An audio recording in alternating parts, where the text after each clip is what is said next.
দেওবন্দা আমরা জানি আমরার মোকাবিলায় একটা সংগঠন যার নাম হইল তবলিগ জমাত।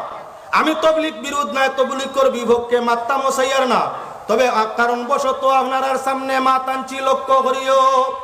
তবলিগ জমাতর আমির জানাব মৌলানা সাদ সাহেব, তবলিগ জমাতর আমির জানাব মৌলানা সাদ সাহেব 42টা জিনিস আকীদা এবং মাসাইলের মধ্যে 42টা জিনিসও কুরআন হাদিসের পরিপন্থী করছেন, যার কারণে তার আকীদা নষ্ট, ঈমান নষ্ট।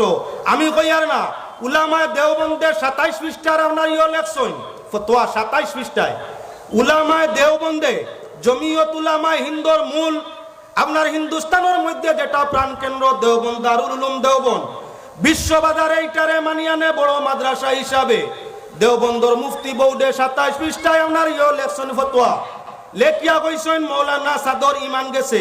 আর যত মানুষ সাদ অনুসারী তবলিগ আছেন, আপনার সাদর নিয়ম নীতি গুলারে মানিয়া 42টা মাসলা ও আকাইদরে মানিয়া চলরা, এর আশঙ্কা আছে সারার ঈমান নষ্ট হয়ে গেছে।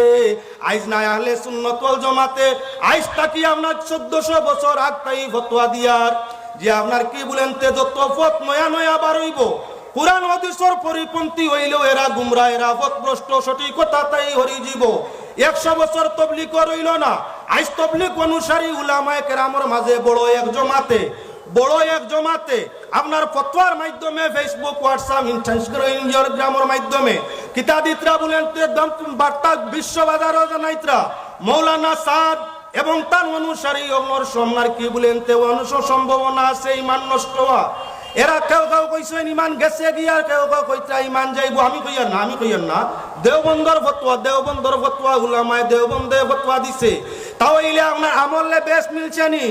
ও মুসলমান লাখ লাখ মানুষ বাড়ি ছাড়িয়া ঘর ছাড়িয়া মসজিদের মধ্যে খানকা বানাইয়া ইবাদত করদা আল্লাহ ভাইতা করিয়া, আর উলামায়ে দেওবন্দে আপনার ফতোয়া জারি করি দিতরা যে এরা যে বা যারা আসেনি অনুসারী, এরা আপনার আকীদা বরবাদ হয়ে গেছে। সুন্নাত ওয়াল জামাতের পরিচয় দিতে হইলে 10টা জিনিস, 10টা গুণ লাগে। পয়লা আবু বকর উমর দুইজনের সম্মান দেওয়া লাগে।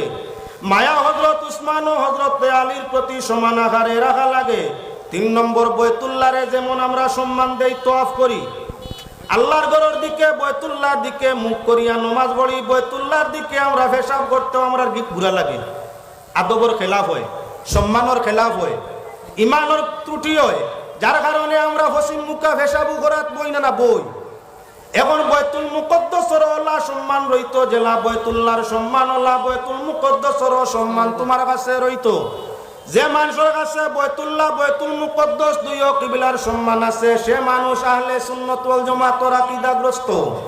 4 নম্বর ইয়া তাওয়াগি ওয়াস সালাতু আলাল জানাজাতাইন, মানুষ গুনাহগার হোক আর নেককার হোক, যদি ঈমানের দাবিদার হইয়া থাকে, আমরা যদি মহল্লা তারে লইয়া চলিয়া থাকি, মুসলমানিয়তর সুরতে তারে চলাফিরাত দেখি, তাহলে তার ঈমান মাফাত যাইতাম না, আমল মাফাত যাইতাম না। গুনাহগার হোক আর নেককার হোক, জনজাত যদি শরীক হইতে আহলে সুন্নাত, এইগুলো নমাজ কোনোদিন দেখছি না গিয়ে হেরে সুদ খাইছে, মাঝে মাঝে মদও খাইছে।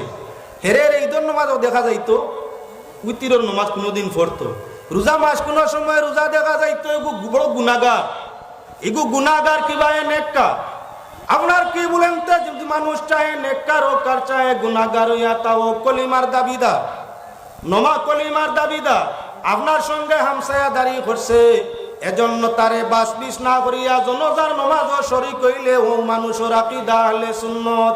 তোমার যদি সময় মনে হয় আমি 5 ওয়াক্তের নমাজি, জীবনে হজ আদায়কারী, বৎসর যাকাত দানকারী, রোজা মাসের রোজা আদায়কারী, তাজুদ গুজার করনেওয়ালা, তিলাওয়াতে কালাম জিকির বিক্রি বেশি করনেওয়ালা, আর আমি যার জনজাত যাইতে আমি গুতো ইলা নাই, সারা জীবন গুনার মাঝে দেখছি। ও যদি আকীদা পোষণ করো, তুমি আহলে সুন্নাত নয়। মানুষ চাহে ফাসিক হোক আর চাহে আপনার সালিহ হোক, নেককার হোক আর বদকার হোক, তার জনজাত যাইতে দ্বিধাবোধ যদি করো না, মতানৈক্য যদি করো না, তাহলে তোমার আকীদা আহলে সুন্নাত ওয়াল জামাত। আর মতানৈক্য আই যায়, তাহলে তুমি আহলে সুন্নাত ওয়াল জামাতের আকীদাগ্রস্ত নাই। ওইয়া তার লগি আপনার কি বলে চাই। 5 নম্বর আমরার মসজিদ আইন তো কিছু ইমাম তা হইতো, সকল ইমাম কোনো ফরেজগার নেই। আপনার একমাত্র আইব যদি তাকে নাতে ফিরিস্তার নাই, মানুষ হইলে আইব থাকবো, 200 থাকবো, গুণও থাকবো। মসজিদের মিয়া সাহেব যায়নি তো ফরিস্তা নাই। কালি যে আমরা সান্ডা গুন্ডা মস্তান মানুষরে বেভতে শয়তানে নিব ইলা নাই। সাধারণ মানুষ তাকে ইমাম বা আলিম বা তালাবার করে শয়তান তাকে 7টা বলান। সাধারণ মানুষ লোকে একটা হইলে আমার লোকে 7টা। কারণ মেস্তর যত বড় হইব তার যত ঊর্ধ্বস্তর রইব, তার হেল্পার যুগালি উগুলা ঊর্ধ্বস্তর যাওয়া লাগবো। যে ব্যক্তি যে পরিমাণ জ্ঞানী হইব তার মোকাবিলার মাঝে আপনার মোকাবিলা করার লাগিওলা জ্ঞানী লাগবো।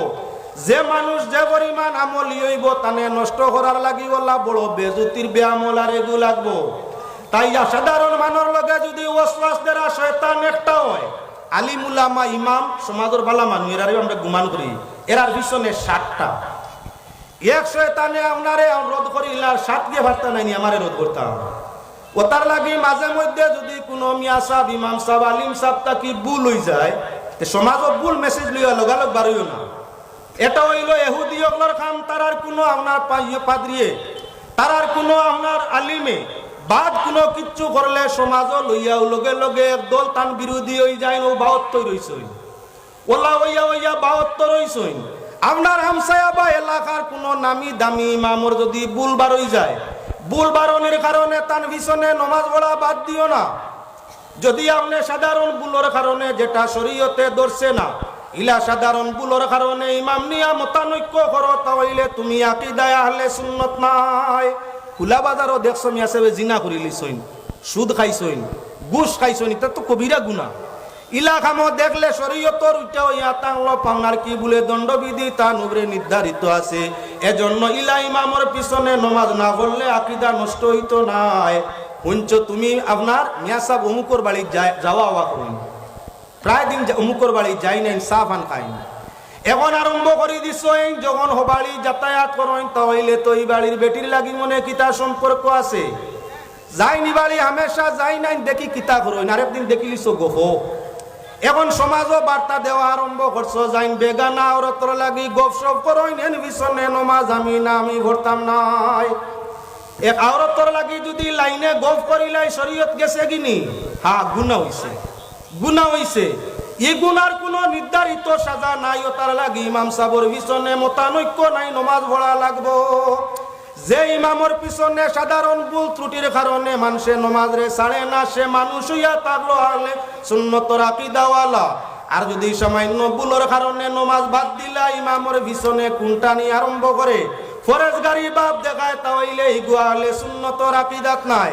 ইলা কিছু মানুষ এলাকার মাঝে আসেননি না না, যারা আপনার 2 বছর 1 বছর তাই নমাজ আরম্ভ করছেন, এখন তান জ্বালায় মসজিদ ইমাম বেটা আরো কঠিন হয়ে গেছে।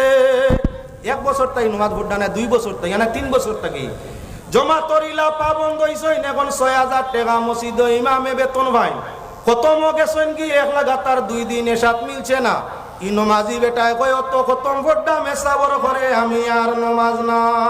ফরেজগারর গরর ফরেজগার আকাই তোমার শেষ হয়ে গেছে, ইমামর ব্যতিক্রম করায় আহলে সুন্নতর আকীদা তাকি হরি গেছে। এখন নমাজ খামো লাগছেন, গাছর গুড়ি নাই ফল খান তাকি। ওতার লাগি ইমামর পিছনে আপনার কি, যে ইমামর পিছনে মতানৈক্য না নিয়া ইমাম চাহে আপনার সাধারণ ভুল করুক আর চাহে নেকি করুক, টুকটাকর ভুলের কারণে ইমামর পিছনে যদি ব্যতিক্রম করে না, ইমামর পিছনে নমাজ পড়ে তার আকীদা হইল আহলে সুন্নাত। এবার 6 নম্বর হইয়া তার লগি আপনার কি, বাদশা যদি দেশের জালিম হয়ে যায়, যে দেশ আপনি বাস করো, চাহে ভারত চাহে বাংলা পাকিস্তান যে কোনো দেশ বাস করো, দেশের আপনার পরিচালক যারা আছে, সরকার বিভাগ পক্ষ যারা আছে, সরকার একদিন পরিবর্তন হইব, তুমি আল্লাহর কাছে দোয়া করতে পারো। সরকারের কারণে দেশ ছাড়িয়া যাওয়া এটা আকাইদে আহলে সুন্নাত নাই। আমার উপরে জুলুম আইছে, আমারে নানান নমুনায় নির্যাতন করাও, যেতাম যে আমি দেশ ছাড়িয়া, এই দেশের সরকারের